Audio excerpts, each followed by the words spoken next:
जहाँ काम शत्रु का वेग होता है तो बुद्धि काम नहीं करती, क्योंकि बुद्धि से परे है ना।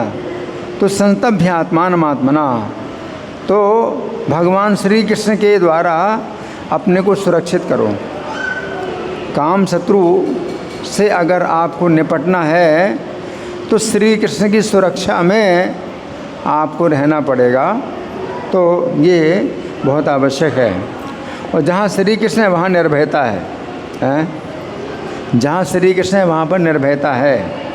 वाल्मीकि रामायण युद्ध कांड 18:35 में श्री राम कहते हैं कि सकृदेव प्रपन्नाय तवास्मीति च याचते अभयम सर्वभूतेभ्यो ददामि तन्व्रतम मम। अर्थात जो एक बार भी शरण में आकर मैं तुम्हारा हूँ ऐसा कहकर मुझसे रक्षा की प्रार्थना करता है, उससे मैं समस्त प्राणियों से निर्भय कर देता हूँ। ये मेरा सदा के लिए वचन है।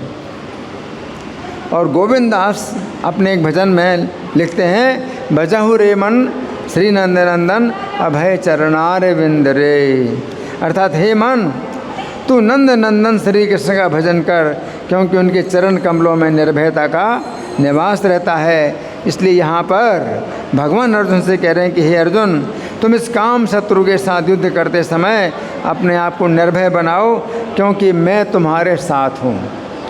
तो आप भगवान को साथ में रख कर के काम शत्रु से आप युद्ध कर सकते हैं, है ना। जिस समय इंद्र की प्रार्थना पर श्री कृष्ण ने नरकासुर का वध किया था, जब इंद्र ने प्रार्थना की थी तो भगवान ने नरकासुर का वध किया था। और माता अदिति के दोनों कुंडल, इंद्र का छत्र और मणि दोनों वापस किए, जिन्हें पूर्व काल में नरकासुर ने छीन लिया था।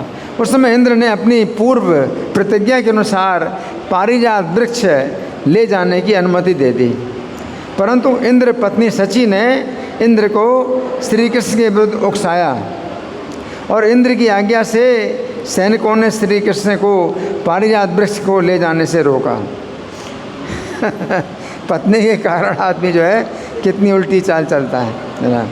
उस समय सत्यभामा श्री कृष्ण के साथ होने के कारण इतनी अधिक निर्भय थी कि वे इंद्र के अनुचरों से क्रोधपूर्वक बोली, हे सैनिकों, अपने पति के बाहुबल का गर्व करके इंद्राणी इस पारिजात वृक्ष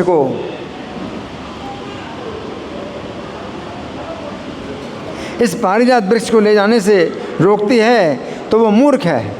सत्यभामा ने कहा सैनिकों से कि इंद्राणी मूर्ख है, तुम लोग मुझे क्षमा ना करके इंद्राणी से कह दो कि सत्यभामा पारिजात वृक्ष ले जा रही है।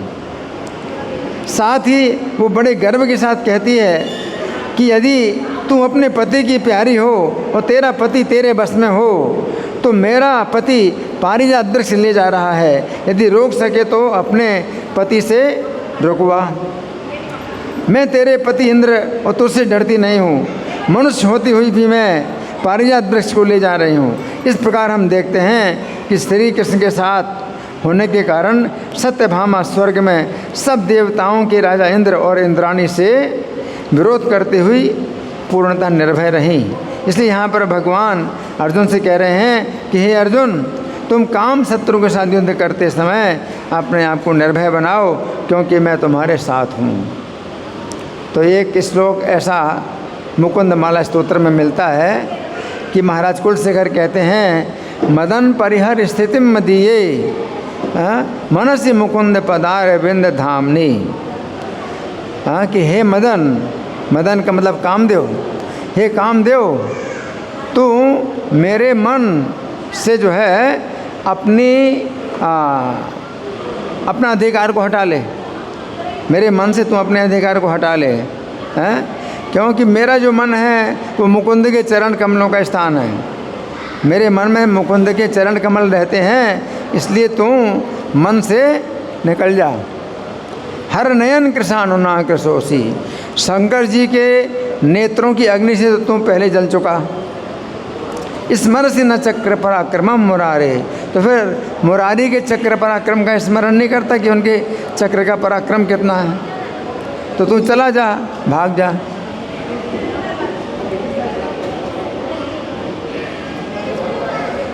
तो हम जो है कृष्ण के संरक्षण में निर्भय हो सकते हैं। तो इसमें काफ़ी लंबी व्याख्या है।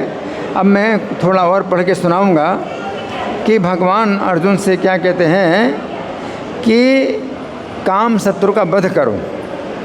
यहाँ पर भगवान कह रहे हैं जय शत्रुम, अर्थात हे अर्जुन तुम काम शत्रु का वध करो। तो यहाँ पर हमें समझना चाहिए कि हमें कृष्ण भक्ति की विधि के द्वारा आसुरी भाव को नष्ट करना है। काम शत्रु हमारे अहंकार में आसुरी भाव के रूप में रहता है। आसुरी भाव के कारण हम सोचते हैं कि मैं ही सभी वस्तुओं का स्वामी हूँ, मैं ही भोगता हूँ, मैं ही सबसे धनी हूँ, कोई अन्य मेरे समान सुखी नहीं है। ये काम शत्रु हमारे अहंकार में रहकर श्री कृष्ण के प्रति ईर्ष्या उत्पन्न करता है। तो यहाँ पर भगवान का आदेश है कि हम इस काम शत्रु को समाप्त करें। हम ये भी कह सकते हैं कि जब हमारा भौतिक अहंकार दिव्य अहंकार में परिवर्तित हो जाता है तो यही काम कृष्ण प्रेम में परिणत हो जाता है ना। तो फिर भगवान कह रहे हैं काम शत्रु बहुत दुर्जय है। भगवान क्या कहते हैं कि काम शत्रु अत्यंत दुर्जय है। तो हमें समझना चाहिए कि यदि हम श्री कृष्ण के चरणों का आश्रय नहीं लेते तो काम शत्रु को जीतना अत्यंत कठिन ही नहीं, असंभव। यहाँ पर भगवान ये कहना चाहते हैं असली वीर योद्धा वही है जो काम शत्रु को जीत ले। तो श्रीमद् भागवत के 12वें स्कंद के 8वें अध्याय में वर्णन आता है कि मार्कंडेय मुनि ने इंद्रियों के स्वामी श्री कृष्ण की करोड़ों वर्षों तक पूजा की और उन्होंने दुर्जय मृत्यु को भी जीत लिया। इस तरह भक्ति योगी मार्कंडेय ने कठोर ब्रह्मचर्य धारण किया और अपने मन से वे अंदर की ओर मुड़े और भगवान का ध्यान किया जो इंद्रियों से परे हैं। इस प्रकार अपने मन को श्री कृष्ण में लगाते हुए उनके 6 मनवंतर व्यतीत हो गए। कितना मनवंतर? 6 मनवंतर व्यतीत हो गए। एक मनवंतर होता है 30 करोड़ साल का। कितना? 30 करोड़ साल का एक मनवंतर। और 6 मनवंतर 180 करोड़। 180 करोड़ साल उनके बीत गए। अब 7वें मनवंतर में इंद्र उनकी बढ़ती योग शक्ति से भयभीत हो उठा। इंद्र को बड़ा भय हुआ। उसने मुनि की तपस्या में विघ्न डालने का प्रयास किया। कौन से मुनि? मार्कंडेय मुनि।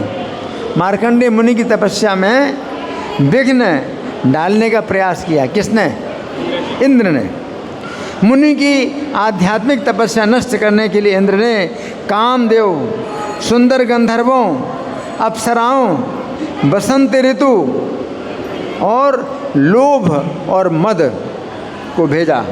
ये सभी मार्कंडेय की कुटिया पर गए। कहाँ पर? मार्कंडेय की कुटिया पर गए।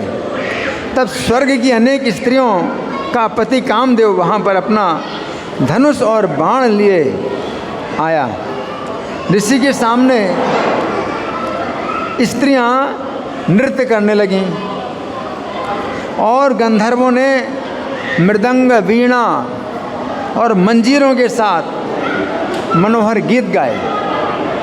जिस समय लोभ, बसंत ऋतु और इंद्र के अन्य सेवक मार्कंडेय के मन को विचलित करने का प्रयत्न कर रहे थे तो कामदेव ने अपना 5 सिरों वाला बाण निकाला, उसे अपने धनुष पर चढ़ाया।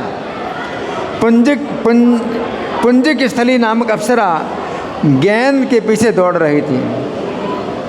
देखो कामदेव ने सब तरीके अपनाए।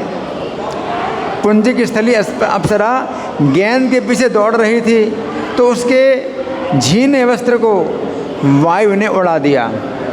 उसी समय कामदेव ने अपना बाण चलाया परंतु मार्कंडेय के ऊपर उस बाण के आघात का कुछ भी असर नहीं हुआ। उस समय कामदेव और उसकी सेना मुनि के तेज से जलने लगी। इस तरह वे सभी उसी तरह वहाँ से भागे जिस तरह सोते सर्प को जगाने वाले बालक भागते हैं। इस प्रकार हम देखते हैं कि श्री कृष्ण की चरण सेवा के प्रभाव से मार्कंडेय मुनि ने काम शत्रु को जीत लिया। इस बात से हमें भी शिक्षा मिलती है कि यदि हम काम शत्रु से सुरक्षित रहना चाहते हैं तो हमें श्री कृष्ण के चरणों की शरण लेनी चाहिए। अगर श्री कृष्ण के चरणों की शरण नहीं लेंगे तो काम शत्रु के सामने हम तिनका भी नहीं। जैसे आंधी के सामने तिनका क्या है, उड़ा देगी। तो काम शत्रु के सामने हम तिनका भी नहीं है। लेकिन कृष्ण के चरण का चिंतन करें, श्री कृष्ण के चरणों की शरण लेंगे तो काम शत्रु हमारा कुछ भी बिगाड़ नहीं सकता। धन्यवाद। ग्रंथराज श्रीमद् भगवद गीता की जय। श्रील प्रभुपाद की जय।